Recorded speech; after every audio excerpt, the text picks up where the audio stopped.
Baik, terima kasih pemirsa TV-mu dimanapun Anda berada. Kita kembali di Healthy Corner, masih di tema tentang teknik swab dan bersama dengan dua narasumber kita.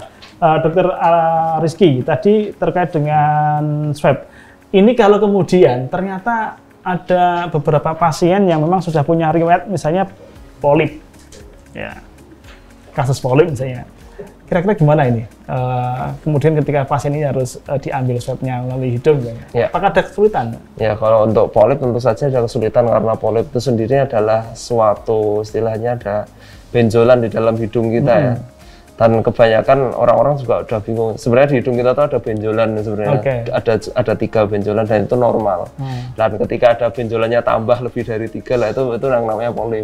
Jadi kalau polip itu ada tambahan benjolan selain 3 tadi. Iya, jadi kebanyakan kalau di poli THT itu, wah saya ada polipnya Pak. Saya lihat itu benjolan normal sebenarnya.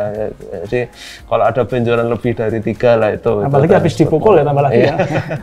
Ya, dan itu sendiri juga akan menimbulkan kesulitan Pak Budi karena dia akan menutupi karena polip itu dia itu istilahnya itu mengisi ruang kosong. Ya, jadi ketika ada ruang kosong istilahnya ditempati oleh polip tersebut sehingga akan menutupi tempat kita untuk mengambil sampel.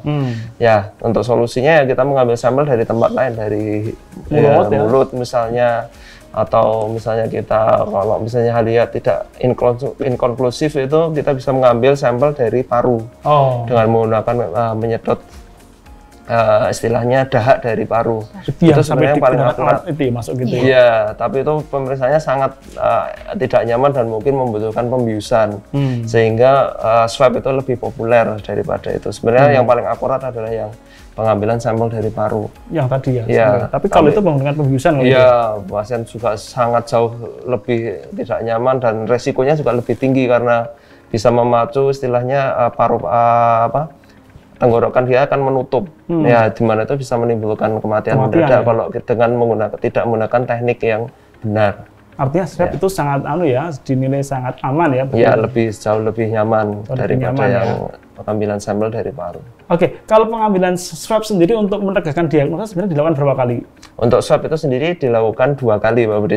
Dengan 2 kali pemeriksaan 2 hari berturut-turut kita ambil sampel. Jadi misalnya ini hari pertama. Iya. Diambil. Ya, diambil kemudian besok lagi.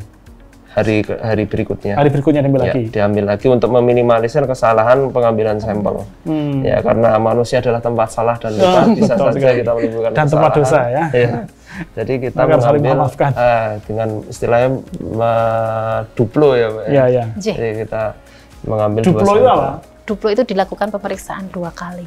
Biasanya duplo ya, bahasa-bahasa. Jadi kalau di tempat pemeriksaan rujukan di laboratorium, kalau mereka belum mendapatkan sampel 2 kali, juga mereka belum memberikan kesimpulan hasilnya. Itu menunggu 2 ya? Menunggu 2 baru. 2 itu dikirim sendiri atau bareng? Pengirimannya bareng. Bareng? Jadi yang pertama, nanti kalau ada sampel swab, nanti kita tahan dulu, kita packing dulu, kita masukkan ke refrigerator suhu 2-8, masih menunggu untuk swab yang kedua. Hari berikutnya? Iya, kalau sudah swab yang kedua, baru kita kirim dua-duanya. Artinya mengirimkannya 2 ya? Mengirimkannya 2. Atau bisa lebih ya? 2 saja? Jadi 1 pasien 2. Nanti kalau voting kan nggak bisa ini. Ya. Jadi 2 ya? 2. Mbak Ari, lalu swab ini sendiri kemudian tepatnya dikirim kemana? Ya, untuk di Jogja ini kita ada regionalisasi. Jadi kalau tempat pemeriksaannya ada 2, ada di BPTKL dan juga ada di UGM. Kalau bisa milih salah satu ya? Tidak bisa milih. Karena kita sudah dibagi-bagi regionalisasi untuk PKU Muhammadiyah Jogja sendiri, regionalisasinya ada di BPTKL. Kurang tahu untuk yang di PKU Bantul? Sama. Iya. Artinya rumah sakit juga dibagi demikian ya? Dibagi, ya.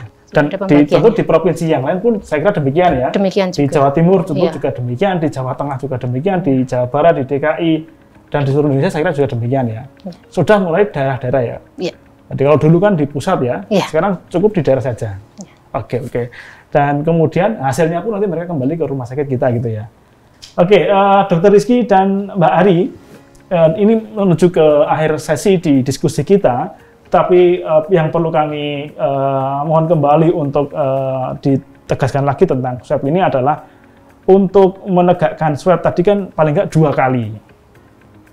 Kalau yang pertama itu negatif, yang kedua positif, ini pasien dianggap positif apa negatif, Dokter Rizky? Ya, jadi untuk dari setelah hasilnya positif, kita anggap positif, Pak. Bisa saja pemeriksaan pertama tadi ada error tadi. Ya. Tapi ketika hasil keduanya positif, itu sudah hampir pasti dia mengidap COVID-19. Ya. Kecuali kalau pertama negatif, kedua negatif ya? Ya, 2 hari berturut-turut dia negatif, dinyatakan negatif. Ya. Makanya kenapa dari lab rujukan tidak mau menyimpulkan hasil kalau pengiriman swabnya hanya 1 kali. Iya, karena bisa ada pembanding ya? Iya, karena bisa jadi yang 1 kali itu, mohon maaf, bisa jadi pengambilan sampelnya yang kurang tidak tepat. Iya, Nah, tadi faktor tadi ada kelelahan, ada macam-macam tadi lah ya. Iya, faktor dari pasien. Oke, nah setelah kemudian dilakukan swab ternyata positif, pasien dilakukan pelayanan kesehatan sampai berapa hari, Mbak Ari? Kalau kemudian ini positif, berapa hari perawatan? Mungkin tergantung kondisi pasiennya ya, Dok ya. Jadi tersatu dengan pasien yang lainnya bisa jadi waktunya berbeda-beda. Iya. Rata-rata berapa hari, Dokter? Kalau kemarin pengalaman di rumah sakit kami itu sekitar 7 hari pun hasil sudah dinyatakan pasien, kondisi pasien sudah membaik dan hasilnya biasanya 3 hari setelah itu dan hasilnya sudah baik. Jadi perawatannya sekitar 10 hari. 10 hari. Iya. Jadi misalnya begini nih, ini pasien kemudian diambil swab. Masih opnam di hasil isolasi. Ya. Setelah itu kemudian swabnya dikirim positif. Ya. Pasien akan dirawat berapa hari di rumah sakit? Setelah hasil positif tadi kita tunggu paling tidak mungkin 5 lah, mungkin 5 harian, kemudian diambil swab lagi. Ya, kemudian kita lakukan swab ulang. Swab ulang 2 kali juga. 2 kali juga. Hari pertama sama hari kedua. Ya. Kirim lagi. Kirim lagi. Kalau hasilnya masih positif? Kalau misalnya hasil positif kita tunggu. Kita tunggu sekitar 3 hari, kemudian swab lagi. Swab lagi. Jadi 2 kali juga. Iya, jadi untuk dinyatakan negatif juga itu sudah hasil negatif 2 kali berturut-turut. Itu baru dinyatakan negatif. Artinya kalau si pasien dirawat kemudian diuji lab ternyata kemudian masih positif ya dirawat terus ya. Iya. Sampai kemudian hasilnya negatif. Negatif 2 kali. Pengalaman di rumah sakit ada yang demikian? Ya sampai negatif. Ada yang sampai berulang kali begitu atau? Iya, sampai berulang kali. Mengalami ya, Dok ya? Kalau alhamdulillah di tempat kami sekali jadi tidak ada yang hasilnya membingungkan. Ya. Baik, terima kasih. Terakhir ini saya kira butuh penegasan, ada nggak efek samping dari pengambilan teknik swab ini, Dr. Rizky? Ya, untuk pengambilan untuk efek sampingnya itu sendiri dari pengambilan swab adalah yang pertama adalah yang jelas tidak nyaman ya, atau bisa sampai nyeri, nyeri-nyeri ringan ya. Kemudian yang kedua adalah mimisan karena bisa saja misalnya dengan anatomi hidungnya yang tadi dia tidak luas, bisa saja kita menyenggol pembuluh darah di situ dan menimbulkan mimisan.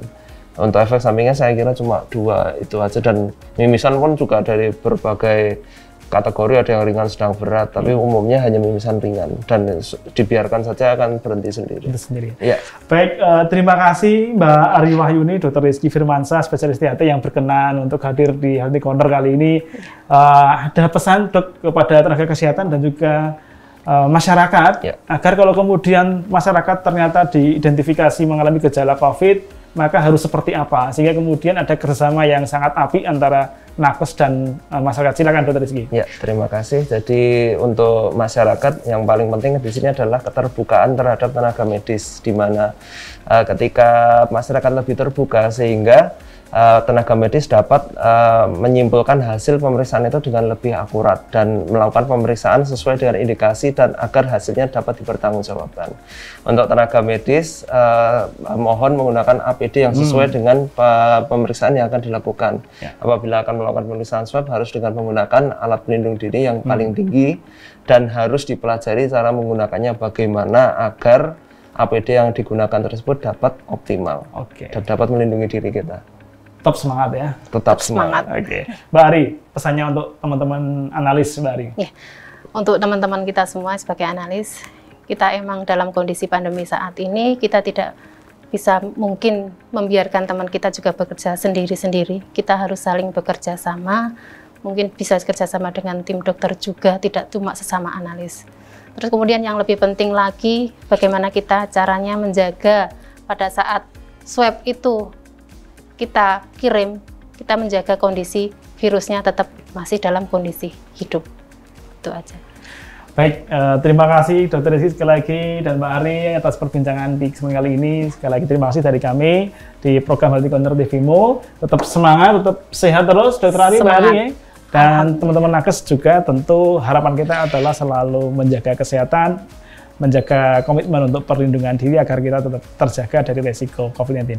Pemirsa TVMO dimanapun Anda berada, kiranya demikian untuk edisi COVID Talk, maksud saya edisi Healthy Corner di kesempatan kali ini. Kita akan bertemu di edisi Healthy Corner berikutnya dengan tema yang berbeda dan juga narasumber yang berbeda. Terima kasih dan kita akhiri dengan baca hamdalah alhamdulillah. Assalamualaikum warahmatullahi wabarakatuh. Waalaikumsalam warahmatullahi wabarakatuh.